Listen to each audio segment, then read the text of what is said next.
Magandang hapon, ngayon po ay araw ng Lunes, June 10, 2024. Update po muli sa lagay ng panahon.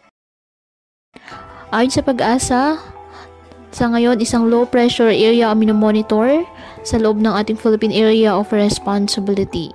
At ang trough ng nasabing LPA nagpapaulan na po sa Central Visayas, Eastern Visayas at sa northern portion ng Mindanao.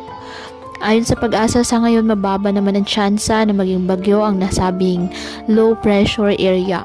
Huling namataan ang nasabing low pressure area 135 kilometers east of Butuan City, Agusan del Norte. Kaya ang Visayas, Zamboanga Peninsula, Northern Mindanao, Dinagat Island, Surigao del Norte, Surigao del Sur at Agusan del Norte, asahan po ngayon ang maulap na halangitan na may kalat-kalat na pag-ulan at thunderstorms dahil po sa nasabing weather system.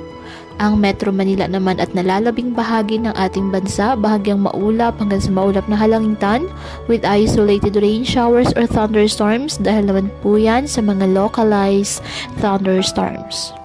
Kaya patuloy pa rin po natin na pinag-iingat ang ating mga kababayan sa banta po ng mga posibilidad ng pagbaha at pagguho ng lupa, lalo na kapag may malalakas na ulan.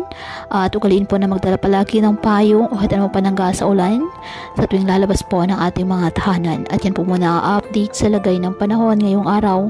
Muli patuloy po tayo na mag-ingat at palaging tandaan, God loves you. Stay safe and God bless.